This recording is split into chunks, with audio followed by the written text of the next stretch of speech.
दोस्तों एक बार फिर से स्वागत है प्रजापति न्यूज में। मरने के 40 सेकंड पहले क्या होता है? दोस्तों कभी न कभी आपके मन में ख्याल आया होगा कि मरने के कुछ पहले क्या होता है। क्या इंसान को उसकी सारी जिंदगी दिखाई देती है? और क्या काशी में जाकर अपनी अंतिम सांसें लेने से इंसान को मुक्ति मिल जाती है? क्या मरने के 40 सेकंड पहले आपको अपने पुराने सभी जन्मों के कर्म याद आते हैं? अब ये वो सवाल है जिन्होंने कभी न कभी तो आपको परेशान किया ही होगा। ऐसे में आज की इस वीडियो में मैं यानी आपका दोस्त विशाल प्रजापति आपके इन सभी सवालों के जवाब दूंगा और आपको ये भी बताऊंगा कि कैसे कर्मों का ये चक्र चलता है और किस तरह महाकाल ने सब कुछ अपने नियंत्रण में करके रखा है। दोस्तों वैसे तो ये बातें कई लोगों को बेफिजूल ही लगती हैं, लेकिन कुछ लोग इन चीजों पर वाकई में विश्वास करते हैं। जिस तरह ये कहा जाता है कि वक्त बड़ा बलवान है, आपके कर्मों की सजा आपको मिलकर ही रहती है, ठीक उसी तरह जीना मरना भी जिंदगी का एक बड़ा दस्तूर है। अगर आपका जन्म हुआ है तो आपका अंत होना पूरी तरह से तय है। यहाँ तक कि संसार की कोई भी ऐसी चीज नहीं है जो अनंत तक ठहरी हो। ऐसे में आपको जिंदगी से जुड़े कुछ ऐसी चीजें जाननी बहुत जरूरी है जिन्हें सुनने के बाद आपके होश उड़ जाएंगे। दोस्तों काल भैरव का मतलब होता है वो जो काले हैं। ये ईश्वर का एक आयाम है। अब इसे कई तरीकों से देखा गया है। ये शिव का एक बहुत ही भयंकर रूप है। अब आपको ये तो मालूम होगा कि पूरे ब्रह्मांड को ब्रह्मा विष्णु महेश मिलकर चलाते हैं। ब्रह्मा बनाने वाला, विष्णु चलाने वाला और महेश यानी कि जो चीजों का अंत करके उसे वहीं भेज देते हैं जहां से वो आया होता है। अगर एक बार से देखा जाए तो ये तीनों चीजें एक हैं और संसार में कुछ भी नहीं है सिवाय अंत के। इसलिए काल भैरव को बहुत ही ऊंचा दर्जा दिया गया है। जब काल भैरव विनाश करने लगे तो यहाँ पर हम किसी चीज के विनाश की बात नहीं कर रहे, बल्कि इस जगह पर हम समय के विनाश की बात कर रहे हैं। अब ये चीज तो आप भी जानते हैं कि हर चीज की एक समय सीमा होती है।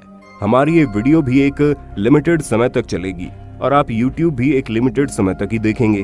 उसके बाद आप कोई दूसरा काम करने लगेंगे और उसके बाद उसकी एक सीमित समय सीमा होगी। ऐसे में अगर हम आपके समय का ही नाश कर दें तो सब कुछ खत्म हो जाएगा। ऐसे में काल भैरव का मतलब भी यही है कि वो हर चीज का विनाश कर देते हैं और ज्यादातर लोग जीवन अच्छी तरह से जीने का फैसला नहीं करते और यहीं पर उनकी इच्छा होती है कि कम से कम उनकी मौत तो शानदार तरीके से हो। और इसी इच्छा को लेकर लोग काशी जाते हैं ताकि लोग काशी में अपने अंतिम सांस लेकर ईश्वर को प्राप्त हो जाएं, यानी कि मृत्यु से वो परम मुक्ति तक पहुंच जाए। और आप इस बात को जानकर हैरान हो जाएंगे, इस चीज की गारंटी हुआ करती थी कि अगर आप काशी आते हैं तो आपको आपके अंतिम समय में यहाँ मरने पर मुक्ति मिल जाएगी।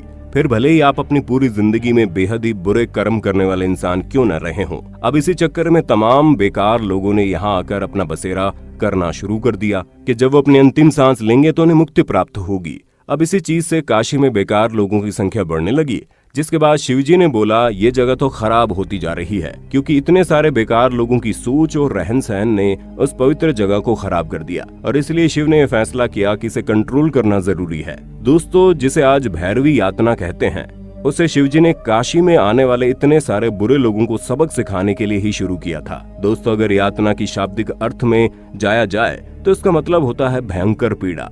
और इसी तरह की चीजें आपको नर्क में महसूस होती है, लेकिन लोगों ने तो नर्क से मुक्ति पाने के लिए काशी का रास्ता चुना था।